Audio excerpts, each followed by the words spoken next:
All right, welcome everybody. We're very excited to put on this girls hockey webinar between the Pacific District and USA Hockey. We know that this has been a very unique year, and a lot of the opportunities to be able to communicate with all of you, we weren't able to. We normally are able to see you at affiliate camps, district camps, potentially nationals, all kinds of things of that sort that we get to do during the spring and summer. So we wanted to give you some information about what you can be doing to improve your player development skills on and off the ice. And so we have 4 people from the USA Hockey office here. We have Heather Mannix, who is an ADM manager for female hockey. We have Ken Martell, who's an ADM manager for California, as well as our ADM technical director. We have Joe Bonnet, who is the ADM director for parts of the Pacific District, Rocky Mountain, and parts of Northern Plains. And we're excited to kick it off with Heather talking to you a little bit about some of the things that we're going to talk to you about tonight. Thank you, Kristen. All right, I am going to share my screen here. And while I do that, what I want you to do is use the chat function at the bottom, and I want you to type in one hockey-related goal that you have. This can be a short-term goal, this can be a long-term goal, any goal that you have right now that is hockey-related.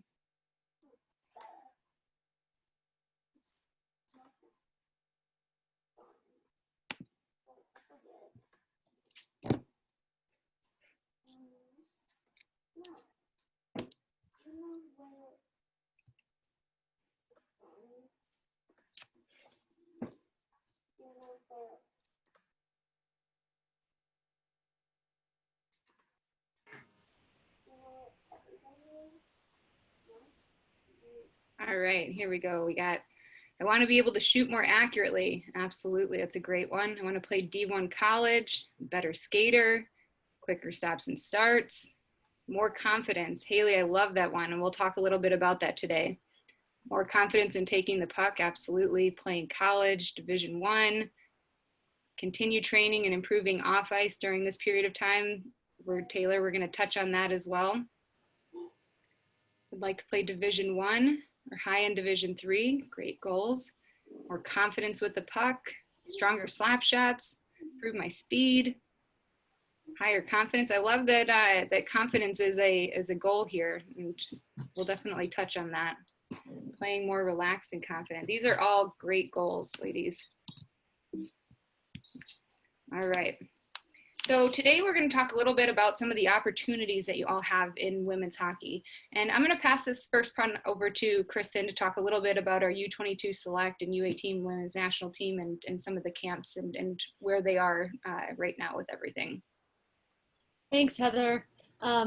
We have a ton of opportunities available within USA Hockey at the higher levels. And as a lot of you know, we have a women's Olympic team and a women's national team. They've actually been out in your district quite a bit in the last few years with the series in Anaheim, also up in Washington a few years before that.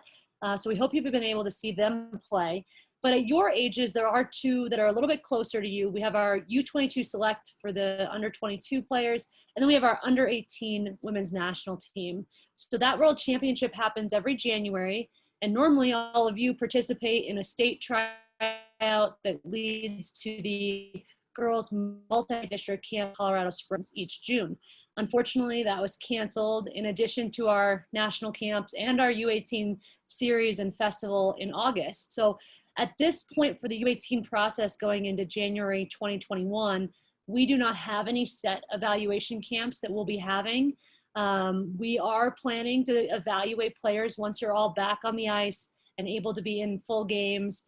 We want to give you that opportunity to get back to training and back to games before we evaluate players for that pool. But want to know that we're making adjustments, and it's definitely been a difficult year not being able to see you all at those camps. But we are continuing to evaluate the 15, 16, and 17-year-old girls in that birth year with the hopes that we can have either a small training camp later in the fall or winter, and then get back hopefully to some sort of evaluation opportunities in the spring after this year's World Championship. The other big piece that we offer, Heather's going to talk about the ACHA as an opportunity to play college hockey. And we also have an opportunity to wear the USA Hockey jersey with the World University team that competes every other year at what's really like a mini Olympics for hockey for university players across the world. So that's a unique opportunity where we give ACHA, the players, the opportunity to wear that USA crest. That's a really special thing to be a part of, even if you're playing at a different level than, say, our NCAA or our national team players. Thank you, Kristen. And to touch on, your opportunities that are outside of actually playing hockey, there are a ton of different opportunities for you within hockey.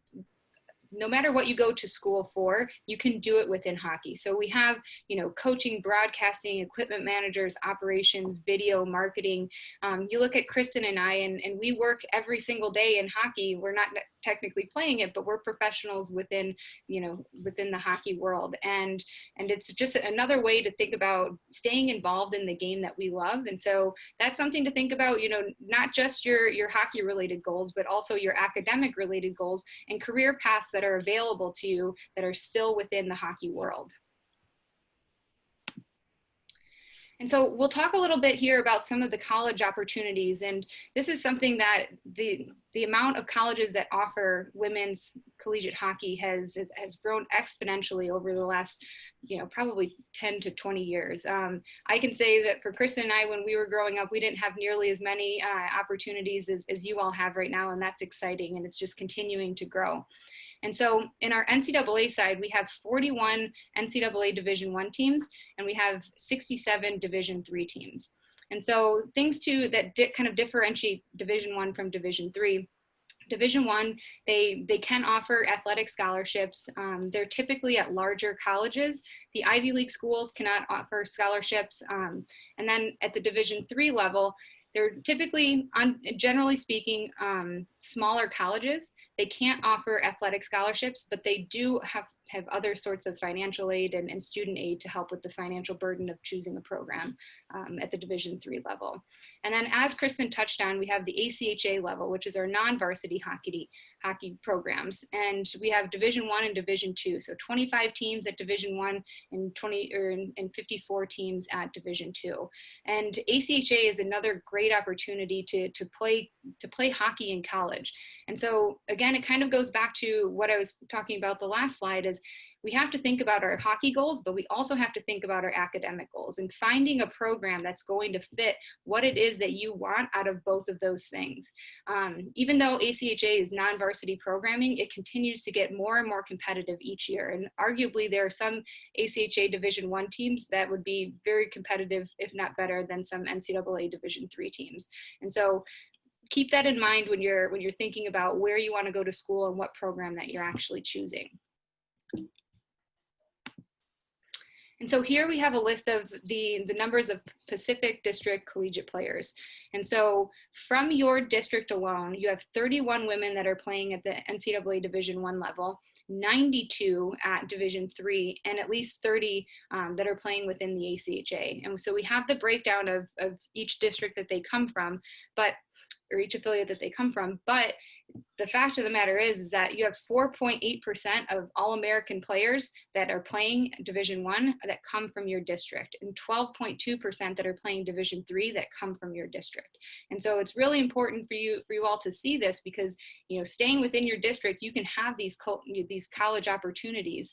And I think that's something that's really important to remember. It's all about finding what fits you, what program fits you, and especially at this age is understanding what's best for your development. It may not be, leaving home and going somewhere else, especially when you see that you have a lot of women that are coming from your district that are playing college hockey, which I know is a goal for a lot of you, as you mentioned. And so we're going to take another second here. We're going to go back to the chat, and I want you to look at this picture and see this amazing group of women that won gold in Pyeongchang in 2018. And I want you to think, what did it take for them to get here? And so even though maybe, making to the Olympics is not one of your goals, but making it to the highest level of hockey, the most elite level that you can play at, what do you think some of the things that you have to do or what these Olympians did to get to where they were at? Go ahead and put what you think in the chat.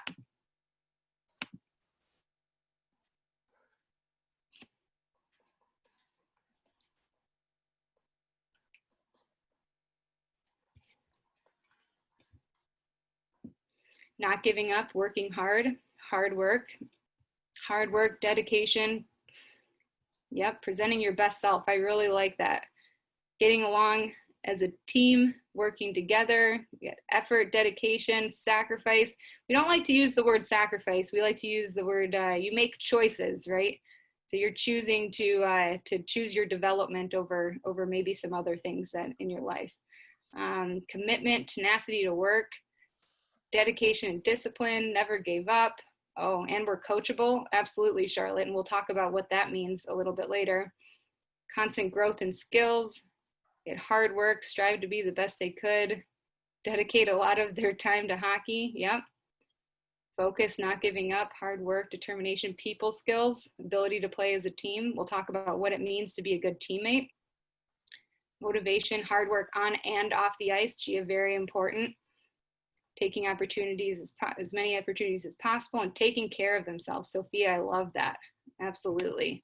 Those were great. And so this comes down to, what are the characteristics of a successful athlete? And, you know, a lot of times we want to think like, what is the magic formula? What do I have to do? What is, you know, what gets me from district camp to national camp, or from youth hockey to college hockey? What's that magic formula? And unfortunately, there's no magic formula, but there is a set of characteristics that tend to come up over and over again when you talk to coaches that are coaching at the most elite level. And so one of them is to be able to keep up physically and mentally. And so I'm going to shoot this over to Ken Martell, and he's going to talk a little bit about what that actually means, that hockey sense, high compete level, and athleticism. Thanks, Heather. You know what, really looking at your answers over in the side over there, intuitively, you already know the underlying things that you need to kind of focus on from a high, 60,000 foot level in terms of what makes successful athletes really successful. But it comes down to what you do each and every day. Elite athletes, really, it goes into how they conduct their business day to day, right? It sounds cliche, but again, you guys have already pointed it out. It's those lifestyle things. It's eating and sleeping, the things in the background that when you do show up, that allow you to be mentally sharp, that allow you to keep up physically, right? It's the underlying day-to-day that you do to take care of yourself. One good night's sleep or one day of good eating doesn't make up for, choices that we make across multiple days, right? Heather's talked about hockey sense. Certainly the ability, when we look at our top end athletes, from a physical standpoint, their technical abilities tend to be, pretty close to one another. Some girls are a little bigger, some a little stronger, some maybe a little bit faster, but they all have similar skill sets. What really starts to separate our elite players is how they think the game, what they see on the ice, how they determine where to go, what to do, that hockey sense, that hockey IQ.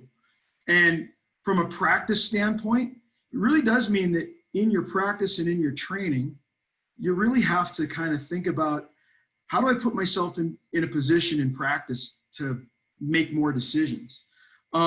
We talk, a lot of our elite athletes, they learn early on how to maybe win a drill. Like, your coaches are going to set you up and put you in the right environments in practice. And then it comes down a bit to the standard that you hold yourself to within that drill. And maybe it's something where you're going to challenge yourself not to look down at the puck while you're puck handling. And you might define failure for yourself as just glancing down. Can you hold yourself to a really, really high standard? And it's not that we're going to be successful every time, because we're not. But adversity, failure, that happens all the time in our sport.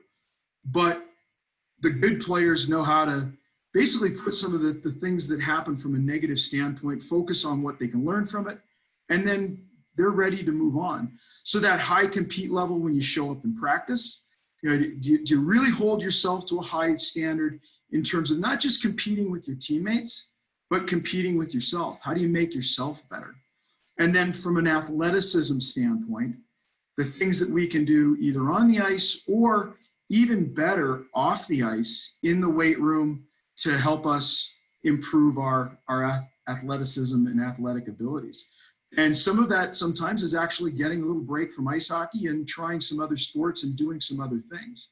The more well-rounded we see our athletes are, at a young age, the better they become a lot of times later on. So don't think that just focusing on ice hockey and ice hockey alone 24/7, 365 days a year is actually the answer. If you go back and you ask our women's Olympic team, how many of those ladies were multi-sport athletes when they were young?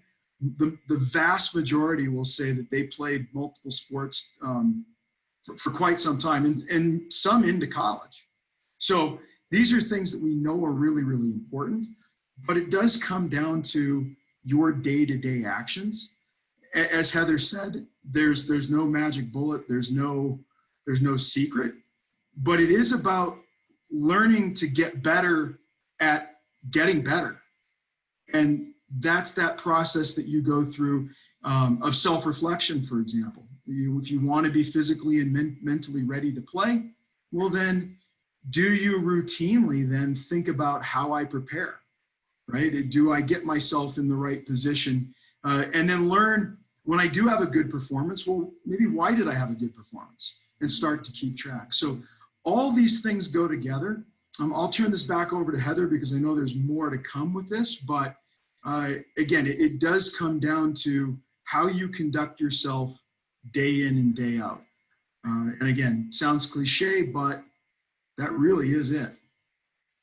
No, thanks, Ken. That's a great answer. And that actually leads really well into the next bullet point is, being on your best behavior. So as Ken was just talking about is, it's how you carry yourself day in and day out. And at the end of the day, coaches, especially when you get to higher levels and once you start to get older, when you have college coaches, they have 2 or 3 people that they're looking at, and physically, from a physical standpoint, all 3 of you can get the job done. What comes into play next is your character, right? And so it's how are you off the ice? What kind of a person are you off the ice? Do you say please and thank you and hold the door? Do you, or are you a good teammate, or are you a not so great teammate? So those things, it's not just the physical aspects that college coaches and elite level coaches are actually looking for. It's that well-rounded person and well-rounded athlete. And so making sure that you are on your best behavior and you are being a good person, that's going to play into your chances of continuing to play at the highest levels of hockey. So another one is good habits. And so I'm going to pass this over to Joe Bonnet. And Joe, if you can talk a little bit about what good habits mean to you both on and off the ice, and how they can go about, fostering some of those. Sure. Thanks, Heather. And hi, everybody. And thanks for being on the USA Hockey Call today. So I agree with Kenny Martell. Some of the responses that you guys have had have been awesome, and you guys are dead on. So when you're thinking about habits, there's really 2 different ways to think about habits. I think a lot of people think about habits as there's something that you can develop over time, but many habits are details in your game. So I think when you think of the word habits, it's, do you stop in front of the net? Is your stick on the ice? Do you back check up the middle of the ice? And those are all really good habits. As you guys get older and start to develop into maybe that second level player now, is to have really good habits on the ice, to start defining your game and kind of sharpening the edges of your game. But when I see the word habits on a presentation like this, and being a former college coach, as I went through the recruiting process, habits were something more that we looked at in terms of lifestyle. And I think some real important advice that I would say is that, where does the motivation for your habits come from? I think that's something that you really have to think about and really kind of analyze yourself. And who's responsible right now for 14 to 17-year-old young ladies to develop as hockey players? Just think about that question. And if you're sitting there thinking, well, it's my mom's responsibility to pack my bags, get me to the rink. It's the coach's responsibility to give me a pump-up talk so I have a good practice. You're going to be kind of off base a little bit, because at your age, your habits are going to stem from your attitude and your motivation that occurs inside your body, inside your heart, inside your brain. So if you're motivated and you're ready to come to the rink every day with an unbelievable energy, Now your real habits that are going to make you a successful player start. And I like to call those habits living a sporty lifestyle, bouncing out of the car with energy, walking through the rink and opening those doors and seeing your teammates and adding positive energy, never missing a workout, wearing really good workout clothes and then really working out hard then on the ice, and eating and having a good nutritional diet, and just being all encompassed with really your hockey career and what you're doing in terms of your behavior, your friendships, your work ethic, and all that type of stuff. So do you bounce into the rink? I know Heather talked about please and thank yous, but I also think about body language. When I was a college hockey coach, a good habit is to have really good body language. I was in a rink one time with our head coach. We sat behind the bench and a kid was slamming his stick and moping around. And we walked out of the rink after the second period and said, that's not what we want to surround ourselves with. Coaches want to surround themselves with good energy, positive people that work hard. And so I think if you have good habits with your lifestyle, with your behavior, are you a kind person? Are you happy? That then translates into your habits on the ice, your habits in the locker room, your habits as a teammate. So I'm encouraged with a lot of the stuff that you guys have said, reading through your things. You guys are on the right mindset. I really like too, whoever said present your best self. To me, that is a sporty lifestyle. So whoever said that, you're right on. Just have fun with it. You're so fortunate to play hockey. Enjoy it, and then just come with energy and be positive in your atmosphere. Thanks, Joe. That's awesome advice. It's really great advice. And we'll kind of touch a little bit too on what Joe was talking about, taking ownership of your own development. But before we do that, I want you to really think about this as you're on this journey, right? And everybody's journey is a little bit different. It's going to look a little bit different. There are some of your teammates that may take one step in front of the other and they're going just straight to the top.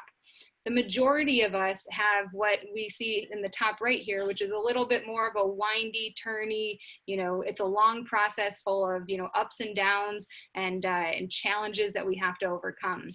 And some of us have the chutes and ladder approach to our journey, where some seasons your development may shoot and right you up to the top and you're really doing well, and then you might have a setback like an injury or something else that's going on that is going to make you go down the slide and take a few steps back in your development. The most important thing to remember in this is that you just continue to focus on what your end goals are, and you just continue to put one foot in front of the other, and just realize that your journey is going to look a little bit different than your teammates. And so especially when you get to the 15, 16, 17-year-old age, when you start getting college offers, some of your teammates may have offers before you, and it's really easy to get caught up in that, oh my God, I haven't gotten an offer, this person did, this person did. At the end of the day, the only thing that you have control over is your own development and the work ethic that you put towards developing yourself. And so that kind of leads us into, taking responsibility for your own development and what that actually looks like. And so one of the things that we talk about is, what are you doing when no one is watching? And this is sort of what Joe is starting to hit on too, is where is this motivation coming from? Are you exercising and are you putting in the hours off ice because you're told that you have to, or you need to, you're doing it because your coach is telling you have to, your parents are telling you have to, or are you doing it because you want to and you want to get better? And so these COVID times, are a very unique opportunity that kind of expose this for all of us, when our everyday routines are vastly disrupted, and, you don't have a practice to go to or an off ice to go to, and you can't really work out with your friends the way that you used to. So what are you doing when nobody else is watching, when nobody else is getting to, you're not able to go and get together with all of these people? Are you taking the responsibility on yourself? Are you practicing your shot out in the driveway? Are you taking the time to learn new skills that may not necessarily be hockey related skills? It may be something that can help improve your athleticism, like Ken was talking about. So something that's a little bit different that will translate to you becoming a better athlete and therefore a better hockey player. And so those are the things that we want you to think about, is what are you doing when no one else is watching? Because these are the things that college coaches and elite level coaches are looking at when they're looking for who they want to bring into their circle and on their team. And a couple of other ones are learning how to be a good teammate and what it means to be coachable. And so I'm going to pass this over to Kristen, and she'll talk a little bit about these two things.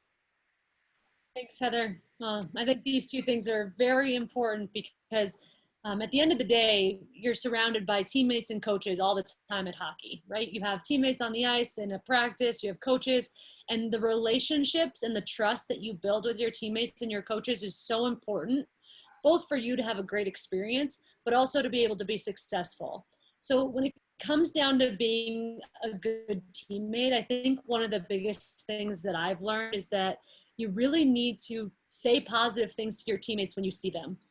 You need to be that support system for them, because at the end of the day, you know, a lot of times we catch our teammates, our friends, you know, when it's not great, right? You're like, oh, that was a crappy pass. Okay, well, did you tell them when they had a really good pass 2 shifts ago? Because I think that's our job as teammates, is to build each other up and to create those bonds and create that trust and communicate. And yeah, sometimes you're going to have to communicate and have difficult conversations too, right? Sometimes someone's going to say something that hurts your feelings. Well, you might want to talk about it right there. And I think those pieces of communication and having positive conversations with your teammates, but also difficult conversations with your teammates, is really helpful.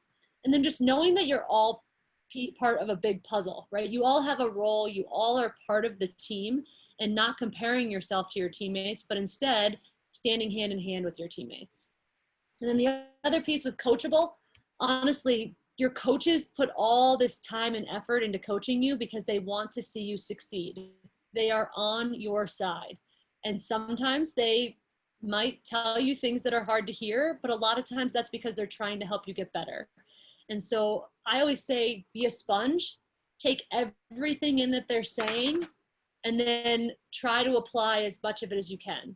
And, you know, I think that the coaches are going to throw a lot at you.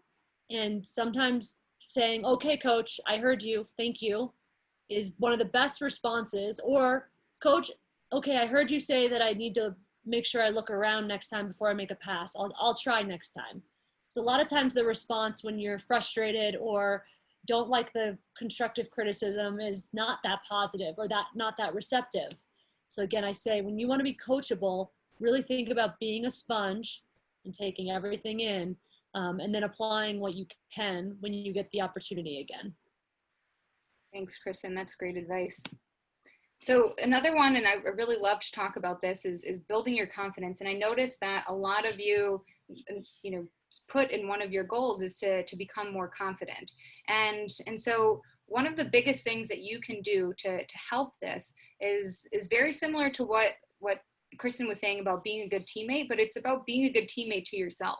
So think about, what is it that you're saying? What are you saying to yourself when you're on the ice or when you just get off of a shift? And say that you had a bad shift. What is it that you are saying to yourself? Are you beating yourself up in your head? Or are you saying, okay, you know what? I'm taking what the coach just said to me. All right, I got this. I'm going to try to change this next time. We joke about if your thoughts were up on a loudspeaker, what do you think everybody would say about the things that you're saying to yourself? And so that's one way to think about it. When you think, the thoughts that are going through your head absolutely 100% impact your physical performance. And so it's really, really important to manage the mental side of the game, just as important as it is to manage the physical side of the game. And so making sure that you're building your confidence, not just on a mental side as well, is, and we'll probably touch on it a little bit, but we can get to it here actually, is thinking about improving your physical skills will actually help improve your confidence. And so there's a little thing called physical literacy that talks about when you are actually building and becoming better at being an overall athlete. So we want an athlete first and a hockey player second.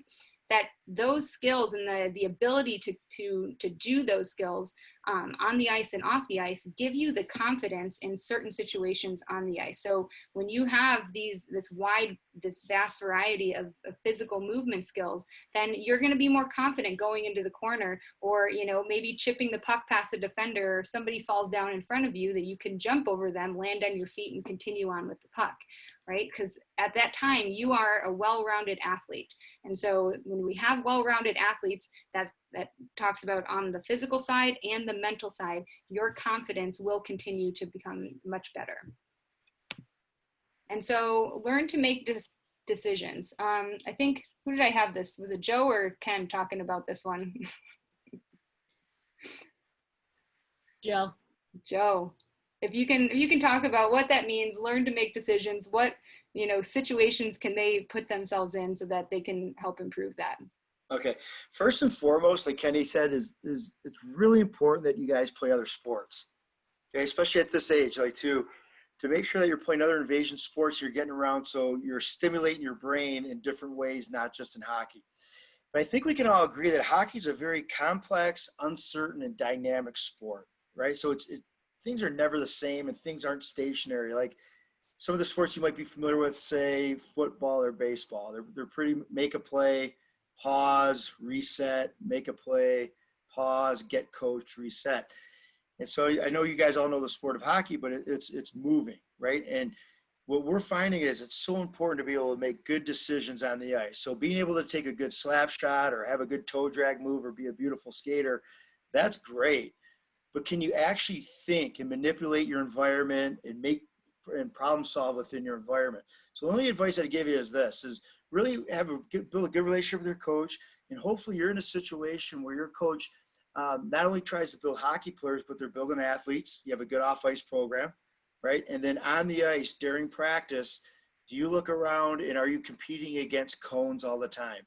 And if you're competing against cones, and if you're skating between cones and shooting and getting back in line, or you're doing a lot of drills that are premeditated and simple in the sense of thinking, you might want to have a discussion with your coach, or you might want to start thinking about, can I practice in an environment that's chaotic?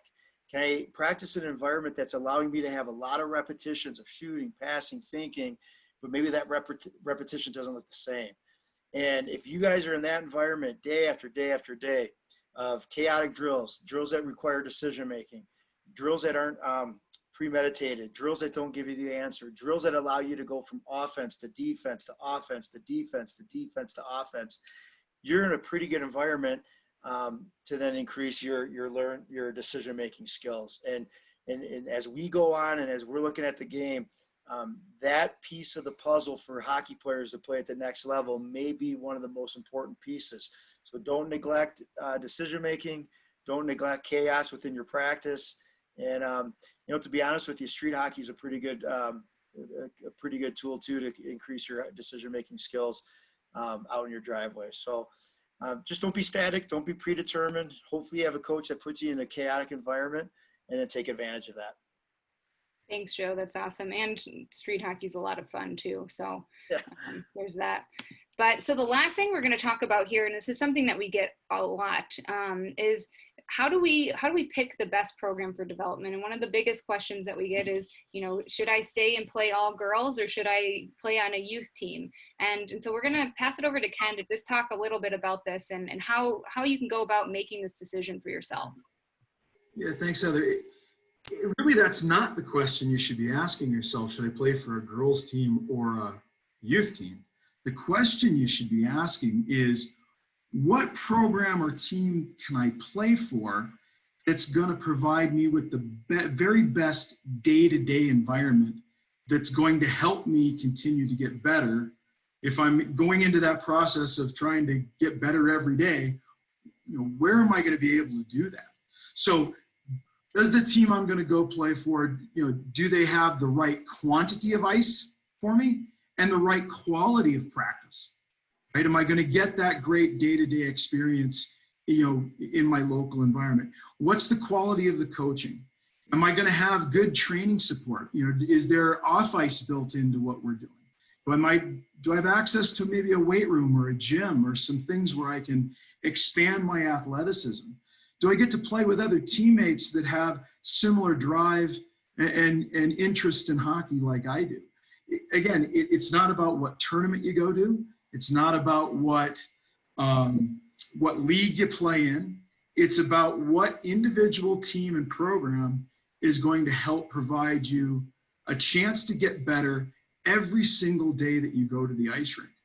So that's really how you got to look at it. It's kind of like buying a car, right? A used car, right? I can have a really fantastic audio sound system, but if the clutch isn't working, the transmission's garbage, we ain't getting very far. So at the end of the day, you got to look under the hood, right? Make sure all of the basic nuts and bolts that are going to hold our car together are in place to allow us to get from along that journey that we're going to take that Heather talked about. So getting better at getting better. What environment will allow you to do that? That's awesome advice, Ken. Thank you. And we're going to go ahead and stop sharing the screen here. And we are going to introduce a special guest that we have here for you. We have Zoe Hickel on the Zoom call with us. And Zoe's a former national team player that's from your district. She's had an extensive hockey career. She played Division I hockey, and then also she's played professionally in the NWHL, the CWHL, and last year in the SDHL, which is over in Sweden, which is pretty cool. So Zoe, thank you so much for being here with us. Hey, thanks, Heather. Thanks for having me. Absolutely. So we know that you have a pretty extensive background in strength and conditioning and nutrition, and we've talked a little bit about the importance of that with these girls. And so if you can talk just a little bit about how important how important it was for you to play at the highest levels that you've been playing at, and maybe some ways that they can start to think about improving their off-ice conditioning and nutrition. Yeah, I think that that part of the game is hugely important. And I know for myself and where I was at and how I was able to kind of make it to the next level, I would definitely attribute that to the time that you put into your off ice and the time that you put into taking care of your body so that you can recover, so you can train harder. And I just turned 28 and got done with another season. I'm like, oh my God, I'm getting older now. But I've enjoyed it, and I've learned so much, I think, in every year. And I've really enjoyed sharing what I've learned with the girls and some of the stuff that I've done on the side with training and coaching with them as well. And I see some familiar faces on here. But I mean, when it comes to nutrition and training, especially with nutrition, I guess I can start with that first, but it's really to just keep it simple, like keeping things as simple as possible, finding whole foods, and using the resources around you to make sure that you're knowledgeable in the right way, because as we know, there's so much out there in the internet and Instagram and all these influencers who say this diet's the best and this one's the best. But to be honest, I think the best thing you can do is learning from the people around you and that personally can influence you the best. So I mean, keeping things simple and whole foods and eating low inflammation foods, cutting things like sugars and refined foods out of your diet just to help you recover better. Because, like you guys are saying as well, like Kenny and Joe, and you got to be an athlete before you can specialize into hockey or whatever sport you're trying to get to the next level at. And in order to do that, in order to take on those training loads and to really dial in with what you want to do, I think the nutrition part plays a huge role in being able to recover and being able to perform at your best, whether you're at training or during games. So, I mean, little things that I would say that hopefully I can give you some things to take away from would be, a lot of people ask, one of like the most common questions is, what should I do for portions? I'd say like use your thumb for fat. So one that I use is thumb for fat. So when it comes to, like, especially for girls, so you can just use your hand. Thumb for fats like dressing, nuts, avocado slices, whatever it comes to there. Use your palm for protein. So whether it's chicken or beef or tofu or eggs, your palm is a good size to have to know for your proteins. A cup for carbs. So just like use your hand. It's a really general way to know, okay, this is how much rice I would need, or how much potatoes, sweet potatoes that I would need. Of hopefully you have complex carbs in your diet. And then your fist for your vegetables. And I say have as many vegetables as you can, double up on that. But that's just like a really useful tool that I've used when I'm like get carried away or you're around friends and you don't quite know how to portion what you're eating. If you can keep it simple with your whole foods and then just know how much of a portion that you need for that, I think that can help you get back to that square one. That's something that's been helpful for me, and as well as food prep or batching. And I think that those are two different things, but they're both really useful. For food prep or meal prep, you would actually put together meals for your week and have that ready to go. So it's easy to grab, and something that's easy to grab is the first thing that you're going to do when, whether it's Cheetos or if it's an apple. So if those things are readily available and they're easy to take, then you can set yourself up for success by making that available to you. The other thing is kind of batch cooking, where you can set up like a whole Tupperware of rice and maybe cook up some chicken or tofu or lentils. Like actually in the last few years, I have some allergies with like soy and whey, but I have gone more towards like a vegetarian based diet, and I've noticed a huge amount of that inflammation in my body going way down. So, but I grew up on salmon and moose meat and all that good stuff up here in Alaska. So I'm very blessed with the organic meat, but kind of going towards that, I have noticed like a great deal of decrease in my inflammation, and has just made my body feel a lot better. But cooking up some of those batch things that you can put together to create, like whether it's breakfast, in the morning with eggs, just throw in some, you got your salsa, cottage cheese, some eggs, and your vegetables, mushrooms, cut up mushrooms, onions, beans, throw them in there, and it makes it easy to make sure that you're getting everything you need in a meal. So I don't have too much time. I don't want to get into too much detail. So let me know if there's anything that what direction you would want me to go in here. But I just want to give a couple key points that the girls can maybe remember and take away. This is great. Okay. What about for your off ice training? So physically, what are some of the things that you focus on, and how has it changed during these COVID times? Has it changed at all? And what are you doing now? Like you guys have nailed all the things, like with habits and character and, your philosophy and how that changes the activities that you do and how you choose to move on with that and how that builds your character and how that changes your outlook on life and how to be coachable, how to be a good teammate.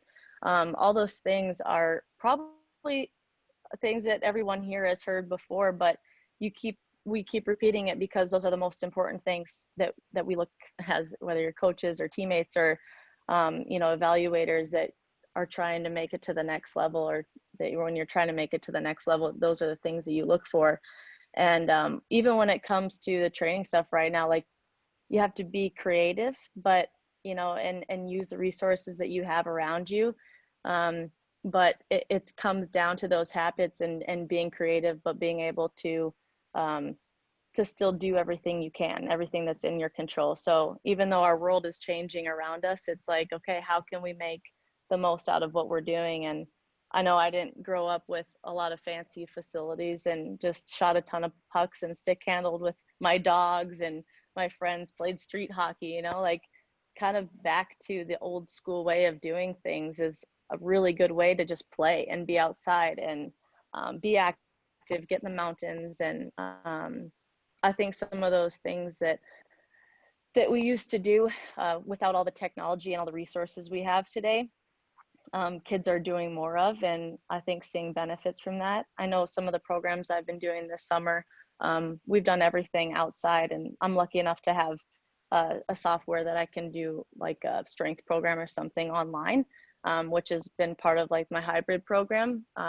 But to be able to get outside with a group of kids and they can compete, they can play games, they can still kind of have that training environment, but we've been doing it all outside and doing a ton of just power, agility, speed work, and working on mechanics and finding little ways to get better that we might not normally do during a time that we can all get in a gym together.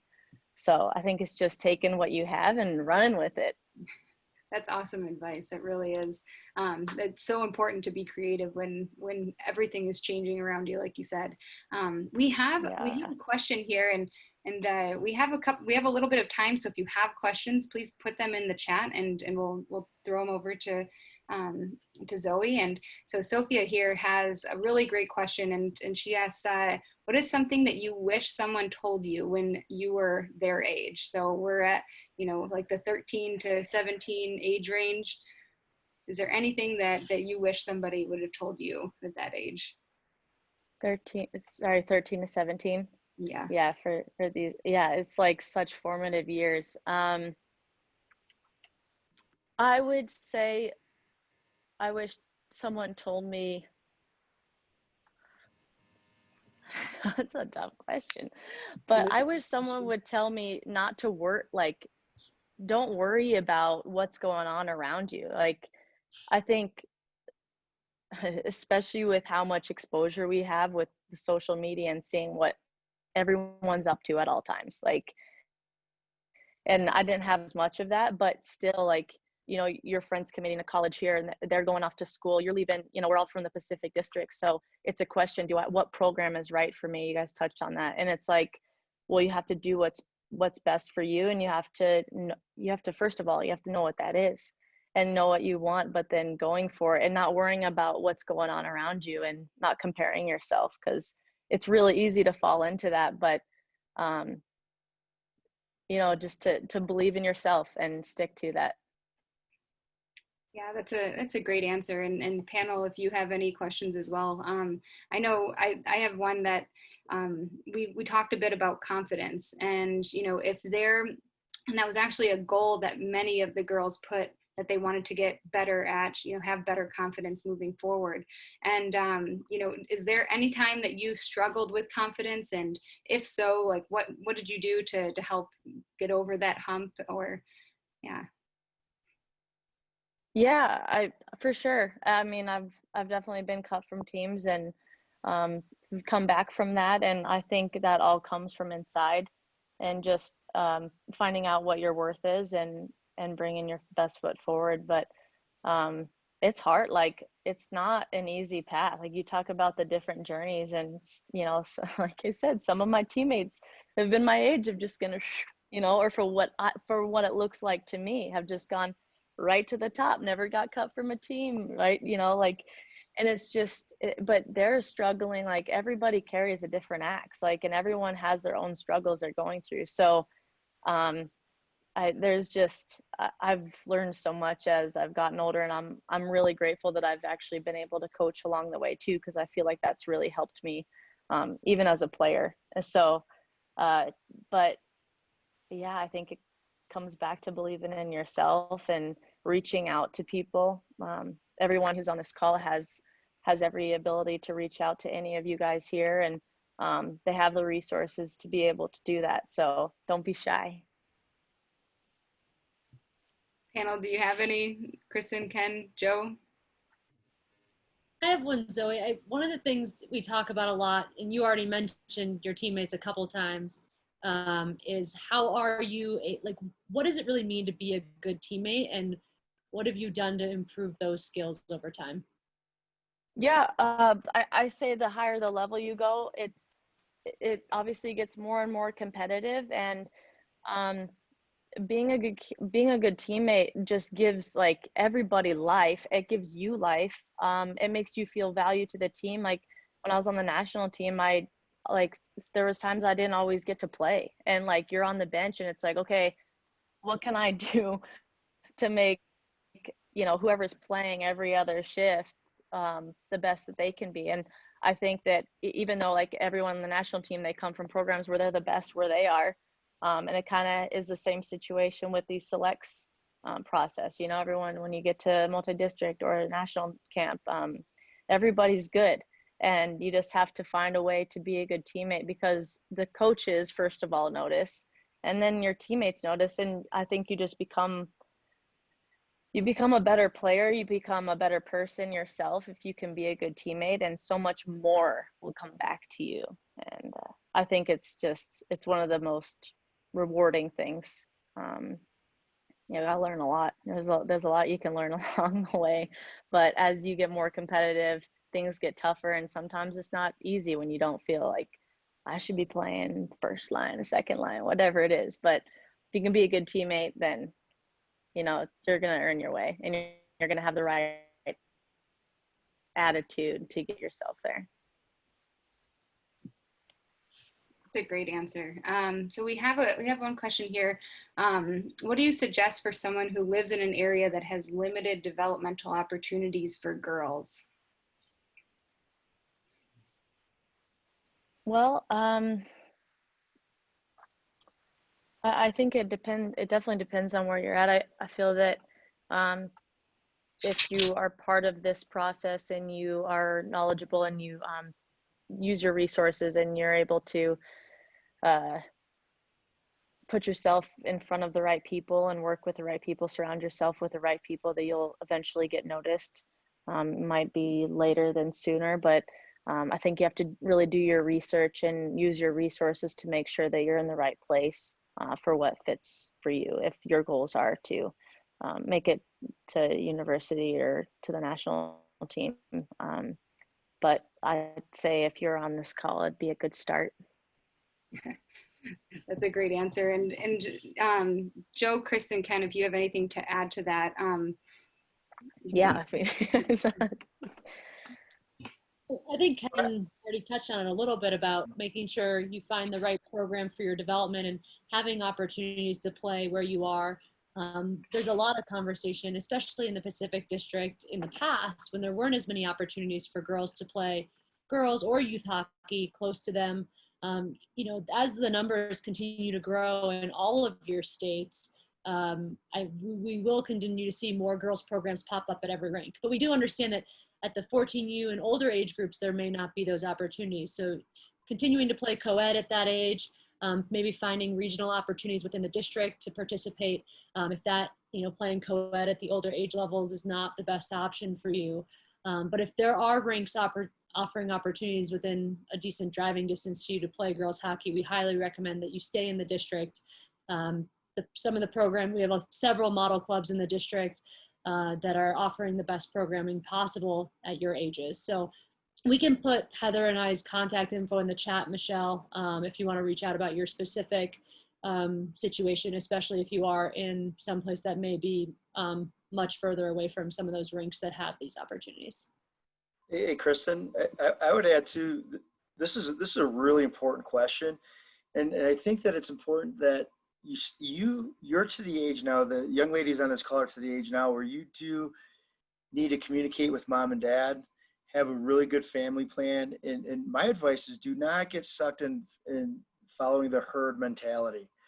And just to leave, just to go to Little Caesars because somebody went to Little Caesars doesn't mean you have to go to Little Caesars. Now's the time to sit down over breakfast and talk to parents about, what is your maturity level?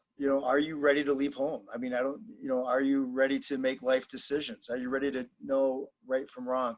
Financially, do you have a plan to save for college or maybe to leave home? And then, so now you start to talk with your parents and what's the best decision for you personally and your family? Then making those tough decisions will become easier because you did have that conversation with your parents. And then you ultimately tie it to what Kenny Martell was talking about, is you make the best decision for you based on what training is available. And I think if you tie that all in, you have a good family plan, you understand what good training is at your age and what level that you're at, then the what ifs and the fog in that decision becomes a little bit clearer and easier for you to decide, is it time for me to go to another program or am I pretty good here? So have that family plan and have that communication often with your folks about your future of your hockey game. That's awesome. Thanks, Joe, and thanks, Zoe, for that answer. So we want to be respectful of your time, but I do have one last question for you. What is the one thing that you love the most about playing hockey? My friends. All the people I've met, all my friends, seriously, like that's what it's such a big part of why I've stuck around and done it for so many years, and even past college and everything, is I've enjoyed it. And I've, after all the years of the ups and downs and the journey that you take, at the end of the day, it's about enjoying the game and the friends you make. And I've been able to live in China and Sweden and Canada and make friends all over the world. Brought back Naicha from China. Hey, girl. And dogs, of course. But yeah, would I would say the people that you get to meet, the opportunities you get from the sport are amazing. And you know, at whatever level you end up playing, it's just there's a place for everybody in hockey, and it's pretty special to be a part of. That's awesome. Such a great answer. It all goes back to being a good teammate. I think that all of us can say some of our Yeah. best friends are some of the people that we played hockey with. So thank you so much, Zoe, for your time. I really, really appreciate having you on here, and I know the girls do as well. So No, thank you. I'm gonna pass this back over to Kristen. You want to close us out?